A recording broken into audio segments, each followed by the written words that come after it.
ನಂಬಿದೆ ಹರಿಯೇ ಹೇ ಶ್ರೀನಿವಾಸ ನಿನ್ನ ನಂಬಿದೆ ಹರಿಯೇ ನಿನ್ನ ನಂಬಿದೆ ಹರಿಯೇ ಹೇ ಶ್ರೀನಿವಾಸ ನಿನ್ನ ನಂಬಿದೆ ಹರಿಯೇ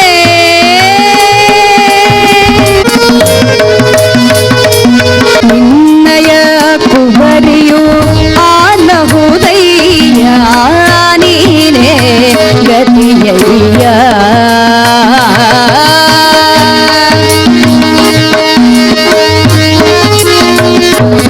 ನಿನ್ನಯ ಕುಬರಿಯು ಆನಹುದಯ್ಯ ನೀನೇ ಗತಿಯಯ್ಯ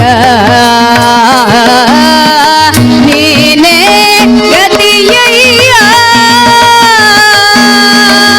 ನಿನ್ನ ನೋಡಿದರೆ ನಿನ್ನ ನೋಡಿದರೆ ನಿನ್ನ ನೋಡಿದರೆ ಗತಿಯಾವುದೋ ಬೇಳ್ ನಿನ್ನ ನೋಡಿದರೆ ಗತಿಯಾವುದೋ ಬೇಳ್ ಕಾಯೋ ಕುವರಿಯನು ಕಾಯೋ ಕುವರಿಯನು ಗೋವಿಂದ ಹರಿ ಗೋಪಾಲ ಹರಿ ಗೋವಿಂದ ಹರಿ ಗೋಪಾಲ ಹರಿ ಗೋವಿಂದ ಹರಿ ಗೋಪಾಲ ಹರಿ ಗೋವಿಂದ ಹರಿ ಗೋಪಾಲ ಹರಿ ಗೋವಿಂದ ಹರಿ ಗೋಪಾಲ ಹರಿ ಗೋವಿಂದ ಹರಿ ಗೋಪಾಲ ಹರಿ ಗೋವಿಂದ ಹರಿ ಗೋಪಾಲ ಹರಿ ಗೋವಿಂದ ಹರಿ ಗೋಪಾಲ ಹರಿ ಗೋವಿಂದ ಹರಿ ಗೋಪಾಲ ಹರಿ ಗೋವಿಂದ ಹರಿ ಗೋಪಾಲ ಹರಿ ಗೋವಿಂದ ಹರಿ ಗೋಪಾಲ ಹರಿ ಗೋವಿಂದ ಹರಿ ಗೋಪಾಲ ಹರಿ ಗೋಪಾಲ ಹರಿ ಗೋವಿಂದ ಹರಿ ಗೋಪಾಲ ಹರಿ ಹರಿ. ಭಗವಂತನ ನಾಮ ಸಂಕೀರ್ತನೆಯು ಕೇಳಿ ಬರ್ತಾ ಇತ್ತು. ಆ ನಾಮ ಸಂಕೀರ್ತನೆಯನ್ನು ಕೇಳಿದ್ದೇ ತಡ ಭಗವಂತ ಆ ಕಡೆಗೆ ಆಕರ್ಷಿತನಾದ. ಆ ಧ್ವನಿಯನ್ನು ಆ ಗಾಯನವನ್ನು ಆಲಿಸುತ್ತಾ ಅದರ ದಿಕ್ಕನ್ನೇ ಹಿಡಿದು ಆ ಶ್ರೀನಿವಾಸ ಹಣೆಯಲ್ಲಿ ಒಸರುವ ರಕ್ತವನ್ನು ಕೈಯಿಂದ ಒತ್ತಿ ಹಿಡಿದು ಮುಂದೆ ಸಾಗ್ತಾ ಇದ್ದಾನೆ. ಆ ಗಾಯನವನ್ನನುಸರಿಸಿ ಸಾಗುತ್ತಾ ಸಾಗುತ್ತಾ ಇದ್ದಂತೆ ಗಾಯನ ಹತ್ತಿರವಾಗುತ್ತಾ ಬಂತು. ಅದು ಮನೆಯ ಎದುರು ಬಂದು ನಿಂತಿದ್ದಾನೆ. ಒಳಗಿನಿಂದ ಸುಶ್ರಾವ್ಯವಾದಂತಹ ಗಾಯನ ಭಗವಂತನ ಮನಸ್ಸನ್ನು ಆ ಕಡೆ ಸೆಳೀತಾ ಇದೆ. ತಲುಪಿದ್ದಾನೆ ಮನೆಯ ಎದುರೇ. ಕರೀತಾ ಇದ್ದೇನೆ, ಅಮ್ಮ. ಕೇಳಿತು ಒಳಗಿದ್ದ ಗೃಹಿಣಿಗೆ ಕೂಗು, ಅಮ್ಮ ಎನ್ನುವಂತಹ ಕೂಗು. ಅದು ಯಾವುದೋ ಒಂದು ರೀತಿಯ ವಾತ್ಸಲ್ಯ ಅಲ್ಲಿದ್ದ ಮಹಿಳೆಗೆ ಒಳಗೊಳಗೇ ಬರತೊಡಗಿತು. ಅದಾವುದೋ ವಾತ್ಸಲ್ಯದ ಭಾವ. ಆ ಭಾವವನ್ನು ತುಂಬಿ ಹೊರ ಬರ್ತಾಳೆ ಗೃಹಿಣಿ. ಅವಳು ಯಾರು? ಆಕೆಯೇ ಬಕುಳ ಮಾಲಿಕೆ. ಶ್ರೀನಿವಾಸನನ್ನು ಕಂಡು ಪ್ರೀತಿಯಿಂದ ಒಳಕ್ಕೆ ಸ್ವಾಗತಿಸುತ್ತಿದ್ದಾಳೆ. ಒಳಗೆ ಬಂದಿದ್ದಾಳೆ, ಒಳಗೆ ಕರೆತಂದಿದ್ದಾಳೆ ಶ್ರೀನಿವಾಸನನ್ನು. ಅದೋ ಈಗ ಮಾತುಕತೆಯಾಗ್ತಾ ಇದೆ. ನಾನು ಶ್ರೀನಿವಾಸನೆನ್ನುವವ, ಹಣೆಗೆ ಗಾಯವಾಗಿದೆ, ನನಗೆ ಈ ಗಾಯಕ್ಕೆ ಔಷಧಿಯನ್ನು ನೀಡು, ನನ್ನ ಗಾಯವನ್ನು ಗುಣಪಡಿಸುವುದಕ್ಕೆ ಸಹಾಯವನ್ನು ಮಾಡು ಎಂಬುದಾಗಿ ಆ ಶ್ರೀನಿವಾಸ ಬಕುಳ ಮಾಲಿಕೆಯಲ್ಲಿ ವಿಚಾರವನ್ನರುಹುತ್ತಾ ಇದ್ದಾನೆ. ಬಕುಳ ಮಾಲಿಕೆಯಾದರೂ ಅದಕ್ಕೆ ಉಚಿತವಾದಂತಹ ಔಷಧಿಯನ್ನು ಸಿದ್ಧಪಡಿಸಿ ಹಣೆಗೆ ಉಜ್ಜಿ ಆ ಗಾಯವನ್ನು ಮಾಸಿಸುವುದಕ್ಕೆ ತಾನು ಪ್ರಯತ್ನವನ್ನು ಪಟ್ಟಳು. ಆಕೆ ಯಾರು? ಹಿಂದೆ ಶ್ರೀಕೃಷ್ಣನಾಗಿ ಮಹಾವಿಷ್ಣು ಅವತರಿಸಿದ್ದಾಗ ಸಾಕುತ್ತಿದ್ದಂತಹ ಯಶೋದೆ. ಮುಂದಿನ ಜನ್ಮದಲ್ಲಿ ಶ್ರೀ ಮಹಾನ್ ವಿಷ್ಣುವಿನ ವಿವಾಹವನ್ನು ಕಾಣುವ ಇಚ್ಛೆಯಿಂದ ಬಕುಳ ಮಾಲಿಕೆಯಾಗಿ ಅಲ್ಲಿ ಜೀವಿಸುತ್ತಿದ್ದಳು. ಬಂದವನು ಶ್ರೀನಿವಾಸ ಎಂದರೆ ಶ್ರೀಮನ್ ಮಹಾವಿಷ್ಣುವೇ ಎನ್ನುವಂಥದ್ದು ಬಕುಳ ಮಾಲಿಕೆಯ ಅರಿವಿಗೆ ಬಂದಿತ್ತು ಎನ್ನುವುದನ್ನು ಸ್ಕಾಂದ ಪುರಾಣ ಉಲ್ಲೇಖಿಸುತ್ತದೆ. ಈಗ ಸಾಕ್ತಾ ಇದ್ದಾಳೆ ಬಕುಳ ಮಾಲಿಕೆ ಶ್ರೀನಿವಾಸನನ್ನು. ಅದೇ ಮನೆಯಲ್ಲಿ ಶ್ರೀನಿವಾಸ ಹಲವು ಸಮಯಗಳ ಕಾಲ ಜೀವಿಸುವುದಕ್ಕೆ ಪ್ರಾರಂಭಿಸಿದ. ಇತ್ತ ಪಿಶಾಚಿ ಜನ್ಮವನ್ನು ಪಡೆದಂತಹ ಚೋಳರಾಜ ಆಕಾಶರಾಜನಾಗಿ ಮತ್ತೆ ಜನ್ಮವನ್ನು ಪಡೆದಿದ್ದಾನೆ. ಆ ರಾಜನ ಪತ್ನಿಯೇ ಧರಣಿ ದೇವಿ. ಈ ರಾಜ ಅಷ್ಟೈಶ್ವರ್ಯಗಳಿಂದ ಕೂಡಿ ವಿಜೃಂಭಣೆಯಿಂದ ಮೆರೆಯುತ್ತಾ ಇದ್ದ. ಸಕಲ ಸಂಪತ್ತುಗಳು ಇದ್ದ ಆತನಿಗೆ ಒಂದೇ ಒಂದು ಕೊರತೆ ಇತ್ತು, ಮಕ್ಕಳು ಮಾತ್ರ ಆತನಿಗಿರಲಿಲ್ಲ. ಎಲ್ಲವೂ ಇದ್ದು ಮಕ್ಕಳಿಲ್ಲದ ಬಾಳು ಯಾವ ರೀತಿ ರಚಿಸುವುದಕ್ಕೆ ಸಾಧ್ಯ ಹೇಳಿ? ಎಲ್ಲವೂ ಇದ್ದರೂ ಮಕ್ಕಳಿಲ್ಲವೆಂದಾದರೆ ಇದ್ದುದೆಲ್ಲವೂ ಅದೆಷ್ಟೋ ಬಾರಿ ಶೂನ್ಯ ಎಂದೆನಿಸುವುದುಂಟು, ಇದ್ದರೂ ವ್ಯರ್ಥ ಎಂದೆನಿಸುವುದುಂಟು. ಸರ್ವಜ್ಞ ಕವಿ ಹೇಳ್ತಾನೆ, ಮಕ್ಕಳಿಲ್ಲದ ಮನೆಯು ಹಕ್ಕಿಲ್ಲದವನವೋ, ದಿಕ್ಕಿಲ್ಲದವನ ಸಂಸಾರ ಕಳ್ಳ ಮನೆ ಹೊಕ್ಕಂತೆಯುವುದು ಸರ್ವಜ್ಞ.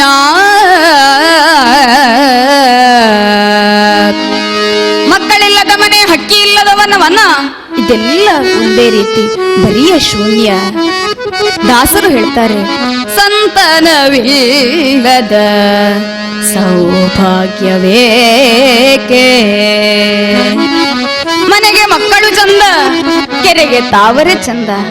ಮನೆಯಲ್ಲಿ ಪುಟ್ಟ ಮಕ್ಕಳ ಹೆಜ್ಜೆಗಳ ಗೆಜ್ಜೆಗಳ ನಿನಾದವಿರಬೇಕು, ಅನುರಣನವಿರಬೇಕು, ಚೊಚ್ಚಲ ಬಾಯಿಯ ಮಾತುಗಳ ಆ ನಿನಾದವಿರಬೇಕು. ಹಾಗಾದರೆ ಮಾತ್ರ ಮನೆ ಮನೆಯಾಗ್ತದೆ ಪೂರ್ಣ ಅರ್ಥದಲ್ಲಿ. ಈಗ ಅದಕ್ಕೆ ಸಮಸ್ಯೆಯಾಯಿತು. ಆಕಾಶ ರಾಜನಿಗೆ ಎಲ್ಲವೂ ಇದ್ದರೂ ಕೂಡ ಮಕ್ಕಳಿರಲಿಲ್ಲ. ಸುಭಾಷಿತ ಒಂದು ಹೇಳ್ತದೆ, ರಜನಿಯಲ್ಲಿ ದಾರಿಗೆ ಬೆಳಕನ್ನೀಯುವ ಚಂದ್ರ, ಹಗಲಿನಲ್ಲಿ ಭಾಸ್ಕರ. ಆದರೆ ಲೋಕಕ್ಕೆ ಧರ್ಮವೇ ದೀಪ, ಸತ್ಕುಲಕ್ಕೆ ಓರ್ವ ಸುಪುತ್ರನೇ ದೀಪದ ಪ್ರಾಯವಾಗಿರುತ್ತಾನೆ. ಅದೇ ಇರಲಿಲ್ಲ ಆಕಾಶ ರಾಜನಿಗೆ. ಮಕ್ಕಳ ಬಯಕೆ, ಮಕ್ಕಳು ಬೇಕೆಂಬ ಆಸೆ ಆಕಾಶ ರಾಜನಿಗೆ ಉಂಟಾಯಿತು.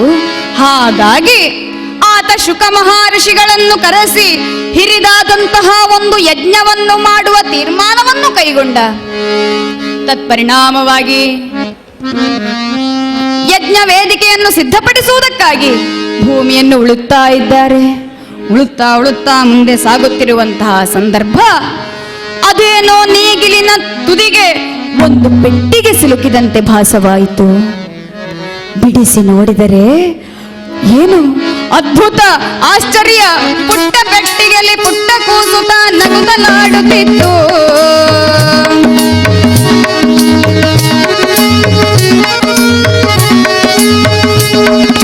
ಪುಟ್ಟ ಪೆಟ್ಟಿಗೆಯಲ್ಲಿ ಪುಟ್ಟ ಕೂಸುತ್ತ ನಗುತ್ತಲಾಡುತ್ತಿತ್ತು. ಪದ್ಮದಳದ ಸುಖ ತಂದ ಹಾಸಿನೊಳು ಮಗುವು ನಗುತ್ತಲಿತ್ತು.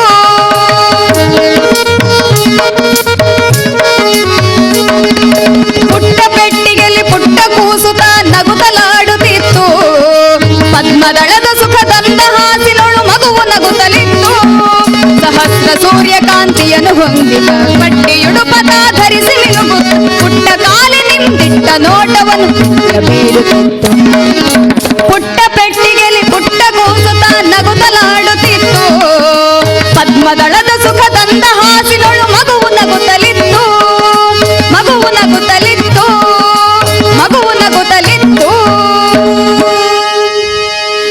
ಆ ಪೆಟ್ಟಿಗೆಯಲ್ಲಿ ಚಿನ್ನದ ವರ್ಣದ ಆವರಣ, ಆ ಬಳಿಕ ಸಹಸ್ರ ಕಮಲದ ದಳಗಳು. ಆ ಕಮಲ ದಳಗಳ ಮಧ್ಯೆ ಪುಟ್ಟ ಕೂಸು ನಗುತ್ತಲಾಡುತ್ತಿತ್ತು. ಮುದ್ದಾದ ಮಗು ಪಟ್ಟೆಯ ಉಡುಪನ್ನು ಧರಿಸಿ ಅಂದವಾದಂತಹ ಪೀತಾಂಬರವನ್ನುಟ್ಟು ಆ ಸಹಸ್ರ ದಳದ ಪದ್ಮ ದಳದ ಅಂದ ಹಾಸಿನಲ್ಲಿ ಮಲಗಿದ್ದಂತಹ ಆ ದೃಶ್ಯ ಮನ ಸೆಳೆಯುವಂಥದ್ದು, ಮನ ಮುಟ್ಟುವಂಥದ್ದು, ಮನ ತಟ್ಟುವಂಥದ್ದು.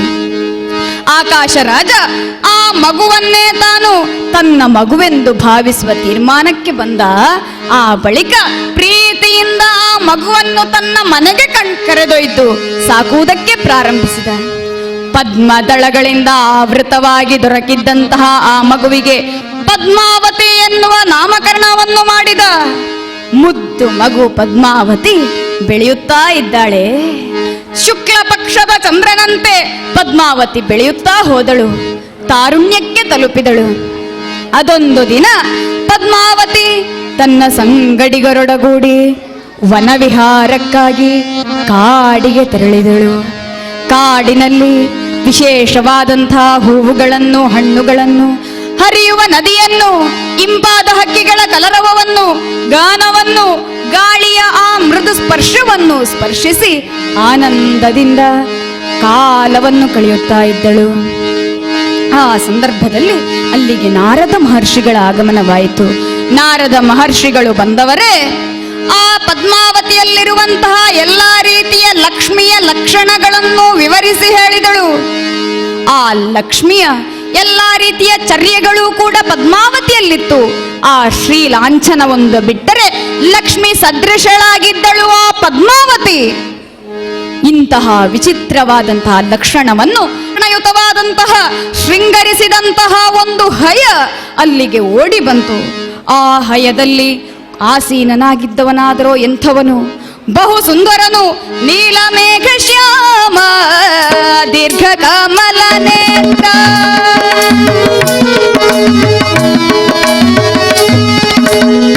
ನೀಲಮೇಘ ಶ್ಯಾಮ ದೀರ್ಘ ಕಮಲ ನೇತ್ರ ಕೋಟಿ ಮನ್ಮಥ ಸದೃಶನು ದಿವ್ಯ ಪುರುಷ. ನೀಲಮೇಘ ಶ್ಯಾಮ ದೀರ್ಘ ಕಮಲ ನೇತ್ರ ಶಾರ್ಗಧನೂರ್ಧರ ಚಕ್ರಗೆಯೂರಧರ ರತ್ನದ ಉಡಿದಾರ ಜನಿವಾರವೆಲ್ಲ.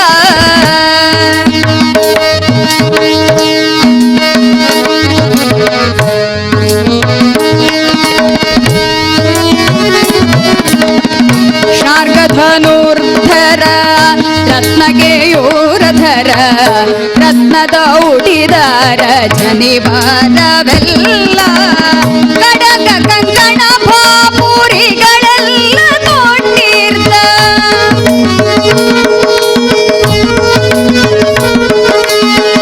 ಕಡಗ ಕಂಕಣ ಭಾಪುರಿಗಳೆಲ್ಲ ತೊಟ್ಟಿರ್ತ. ಓ ದಿವ್ಯ ತೇಜನೆ ಹೇ ಶ್ರೀನಿವಾಸ ನೀಲಮೇಘ ಶ್ಯಾಮ ದೀರ್ಘ ಕಮಲ ನೇತ್ರ ಕೋಟಿ ಮನ್ಮಥ ಸದೃಶನು ದಿವ್ಯ ಪುರುಷ.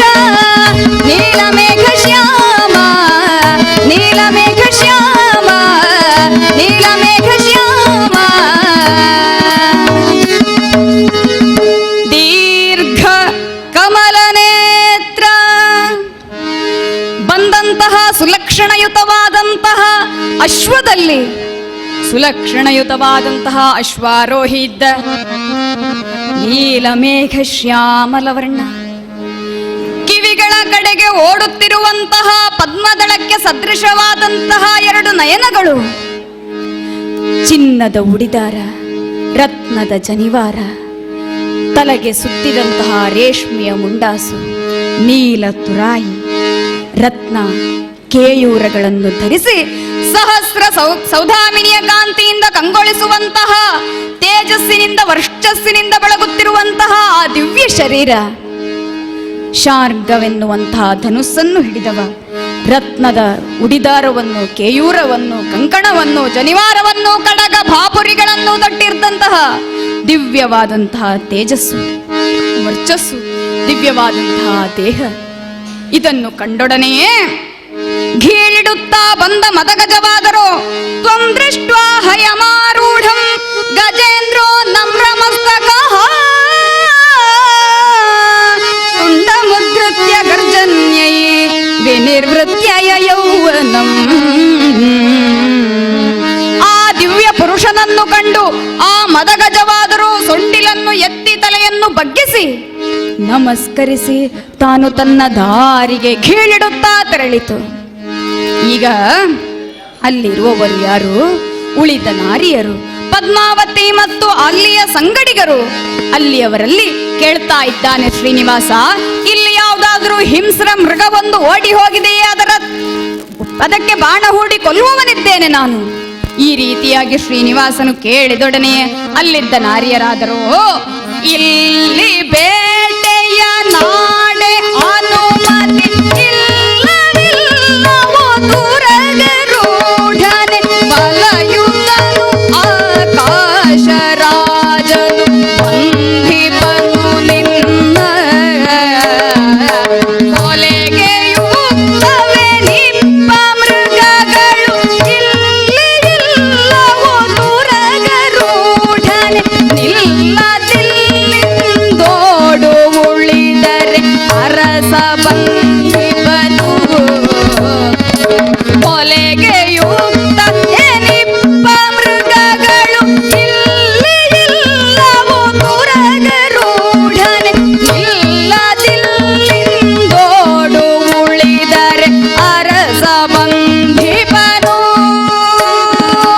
ಅರಸ ಬಂಧಿಪನು.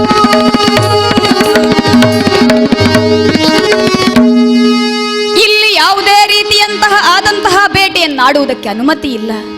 ಯಾವುದೇ ರೀತಿಯ ಕ್ರೂರ ಮೃಗಗಳು ಇಲ್ಲಿ ಅತ್ತಿಂದಿತ್ತ ಚಲಿಸುವುದಿಲ್ಲ. ಇಲ್ಲಿ ಬೇಟೆಯನ್ನಾಡುವುದು ಅನುಮತಿಗೆ ನಿಷಿದ್ಧವಾಗಿದೆ. ಬೇಗನೆ ಇಲ್ಲಿಂದ ತೆರಳು, ಉಳಿದರೆ ಅರಸ ಬಂಧಿಪನು. ನಿನ್ನನ್ನು ಆಕಾಶ ರಾಜ ಬಂಧನಕ್ಕೊಳಪಡಿಸ್ತಾ ಇದ್ದಾನೆ. ಹಾಗಾಗಿ ಬೇಗನೆ ಇಲ್ಲಿಂದ ತೆರಳು ಎಂಬುದಾಗಿ ಅಲ್ಲಿದ್ದಂತಹ ನಾರಿಯರು ಶ್ರೀನಿವಾಸನಿಗೆ ಹೇಳಿದರು. ಆಗಲಾದರೂ ಶ್ರೀನಿವಾಸನು ಅದೆಲ್ಲವೂ ಸರಿ, ನಿಮ್ಮ ಈ ಗಡಣದಲ್ಲಿರುವಂತಹ ನಾರಿಮಣಿ ಯಾರು, ಈಕೆ ಯಾರು ಹೇಳುವಿರೇ? ಕೂಡಲೇ ಅಲ್ಲಿದ್ದಂಥವರಾದ್ರು, ಪದ್ಮಾವತಿ ಏಕೆ, ಧರಣಿ ಕನ್ಯೆಯು ಏಕೆ, ಆಕಾಶ ರಾಜನ ಮುದ್ದಿನ ಮಗಳೀಕೆ. ಪದ್ಮಾವತಿ ಏಕೆ, ಧರಣಿ ಕನ್ಯೆಯು ಏಕೆ, ಆಕಾಶ ರಾಜನ ಮುದ್ದಿನ ಮಗಳೀಕೆ. ಮುದ್ದಿನ ಮಗಳೀಕೆ, ಮುದ್ದಿನ ಮಗಳೀಕೆ, ಮುದ್ದಿನ ಮಗಳೀಕೆ. ಈಕೆ ಯಾರೆಂಬುದಾಗಿ ಕೇಳುವೆಯ? ಈಕೆ ಪದ್ಮಾವತಿ ಎನ್ನುವಂಥವಳು. ಈಕೆ ಭೂಮಿಯಲ್ಲಿ ಯಜ್ಞ ಮಾಡುವಂತಹ ಸಂದರ್ಭದಲ್ಲಿ ದೊರಕಿದಂಥವಳು. ಈಕೆಯ ತಾಯಿ ಧರಣಿ ದೇವಿ, ಆಕಾಶ ರಾಜನ ಮುದ್ದಿನ ಕುವರಿ ಈಕೆ. ಇವಳೇ ಪದ್ಮಾವತಿ ಎಂಬುದಾಗಿ. ಇದೆಲ್ಲವೂ ಸರಿ. ಈಗ ಬಂದವನಾದಂತಹ ನೀನು ಯಾರು ಎಂಬುದಾಗಿ ಶ್ರೀನಿವಾಸನಲ್ಲಿ ಪ್ರಶ್ನೆಯನ್ನು ಮಾಡ್ತಾ ಇದ್ದಾರೆ ಅಲ್ಲಿರುವಂತಹ ನಾರಿಯರು. ಆತನಾದರೂ ಆ ಸಂದರ್ಭದಲ್ಲಿ ಕೊಟ್ಟ ಉತ್ತರವಾದರೂ ಏನು? ಸೂರ್ಯ ವಂಶಜ ನಾನು ಕೇಳಿರೈ,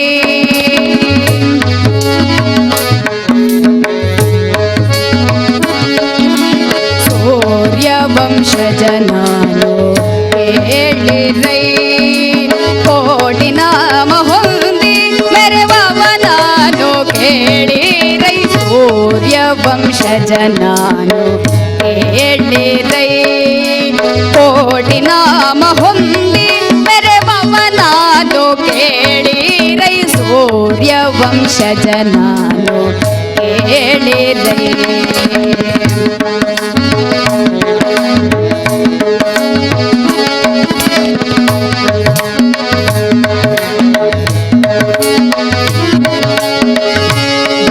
ದ್ವೇಷಿಗಳ್ಗೆನ್ನ ಆಯುಧವೈರಿ, ದೇವದ್ವೇಷಿಗಳ್ಗೆನ್ನ ಚಕ್ರವು ವೈರಿ.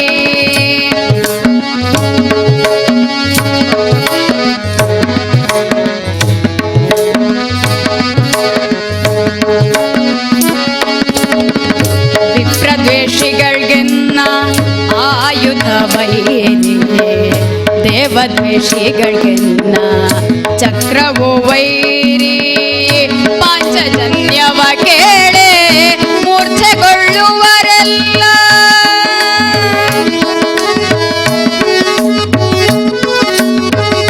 ಪಾಂಚಜನ್ಯವ ಕೇಳೆ ಮೂರ್ಛೆಗೊಳ್ಳುವರೆಲ್ಲ. ಧನುವಿಗೆ ಸರಿಸಾಟಿ ಇಲ್ಲವೆಲ್ಲಿ ಕೇಳಿರೈ. ಸೂರ್ಯ ವಂಶಜ ನಾನು ಕೇಳಿರೈ. ಕೋಟಿ ನಾಮ ಹೊಂದಿ ಮೆರವವ ನಾನು ಕೇಳಿರೈ. ಸೂರ್ಯ ವಂಶಜ ನಾನು, ಸೂರ್ಯ ವಂಶಜ ನಾನು, ಸೂರ್ಯ ವಂಶಜ ನಾನು ಕೇಳಿರೈ. ನಾನು ಯಾರೆಂಬುದಾಗಿ ಕೇಳುವಿರೆ? ಸೂರ್ಯವಂಶದ ಓರ್ವ ತರಳ ನಾನು. ನನ್ನ ನಾಮಗಳು ಅಸಂಖ್ಯ, ಅನೇಕ ಕೋಟಿ ನಾಮಗಳನ್ನು ಹೊಂದಿ ಮೆರೆಯುವವ ನಾನು. ಅದಲ್ಲದೆ ವಿಪ್ರದ್ವೇಷಿಗಳಿಗೆ ನನ್ನ ಆಯುಧ ವೈರಿ, ದೇವದ್ವೇಷಿಗಳಿಗಾದರೂ ನನ್ನ ಚಕ್ರವು ವೈರಿಯಾಗಿರುತ್ತದೆ. ಅಲ್ಲದೆ ನನ್ನ ಪಾಂಚಜನ್ಯದ ನಾದವನ್ನು ಕೇಳಿ ಮೂರ್ಛೆಗೊಳ್ಳದವರಿಲ್ಲ. ನನ್ನ ಧನುಸ್ಸಿಗೆ ಸರಿಸಾಟಿಯಾದಂಥದ್ದು ಬೇರೆ ಯಾವುದೂ ಇಲ್ಲ. ನಿರ್ಗುಣ ನಾನು, ಅನೇಕ ಗುಣ ಸಂಪನ್ನ ನಾನು, ಹಲವು ನಾಮಗಳನ್ನು ಹೊಂದಿರುವವ ನಾನು. ಈ ರೀತಿಯ ಉತ್ತರ ಬಂತು ಶ್ರೀನಿವಾಸನ ಬಾಯಿಯಿಂದ. ನಾರೀಗಣಕ್ಕೆ ಸ್ಕಾಂದ ಪುರಾಣ ಇದನ್ನು ಉಲ್ಲೇಖಿಸುತ್ತದೆ. ಹೀಗೆ ಅಂದರೆ ಆ ಸಂದರ್ಭದಲ್ಲೇ ತಾನು ಯಾರು ಎಂಬುದನ್ನು ತಾನು ಪರೋಕ್ಷವಾಗಿ ತಿಳಿಸಿದ. ಅಲ್ಲದೆ ಕೇಳ್ತಾ ಇದ್ದಾನೆ, ಇಲ್ಲಿ ನಾನು ನನ್ನ ಕಾರ್ಯವನ್ನು ನಡೆಸಲೆ. ಆದರೆ ಅಲ್ಲಿದ್ದ ನಾರಿಯರು ಈತ ಬಂದವ ಯಾವುದೋ ಅನ್ಯ ಪುರುಷ ಎಂಬುದಾಗಿ ಭಾವಿಸಿ ಅಲ್ಲಿನಿಂದ ಆತನನ್ನು ಓಡಿಸುವ ಪ್ರಯತ್ನವನ್ನು ಮಾಡ್ತಾರೆ. ಮತ್ತೆ ಶ್ರೀನಿವಾಸ ಅಲ್ಲಿ ನಿಲ್ಲಲಿಲ್ಲ, ನೇರವಾಗಿ ತನ್ನ ಮನೆಯ ಕಡೆ ಸಾಗಿದ. ಬಕುಳ ಮಾಲಿಕೆ ಇದ್ದಲ್ಲಿ ತನ್ನ ವಾಸಸ್ಥಾನವಿತ್ತು, ಅಲ್ಲಿಗೆ ಸಾಗಿಬಿಟ್ಟ. ಅಲ್ಲಿಯಾದರೂ ಯಾವುದೋ ಒಂದು ರೀತಿಯ ಜಡತ್ವದಿಂದ ನಿದ್ರಾಹಾರ ವಿರಹಿತನಾಗಿ, ಅದರಲ್ಲಿ ಆಸಕ್ತಿ ಇಲ್ಲದವನಾಗಿ ಮಲಗಿದ್ದಾನೆ, ಪವಡಿಸಿದ್ದಾನೆ. ಆಹಾರಕ್ಕೆ ಬರ್ತಾ ಇಲ್ಲ, ನಿತ್ಯ ಕರ್ಮಗಳನ್ನು ಮಾಡ್ತಾ ಇಲ್ಲ. ಇದನ್ನು ಗಮನಿಸಿದಂತಹ ಬಕುಳ ಮಾಲಿಕೆ ಅಲ್ಲಿಗೆ ಬರ್ತಾ ಇದ್ದಾಳೆ, ಹೇಳ್ತಾ ಇದ್ದಾಳೆ, ರಂಗನಾಯಕ ರಾಜೀವಲೋಚನ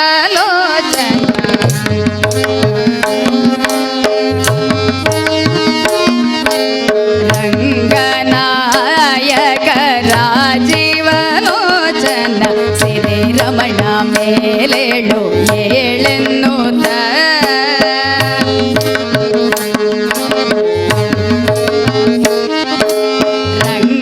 ರಂಗನಾಯಕ ರಾಜೀವಲೋಚನ ಸಿರಿ ರಮಣ ಮೇಲೇಳು ಏಳೆನ್ನುತ್ತ ಬಕುಳ ಮಾಲಿಕೆ ತಾನು ಪಾದವನೊತ್ತುತ್ತ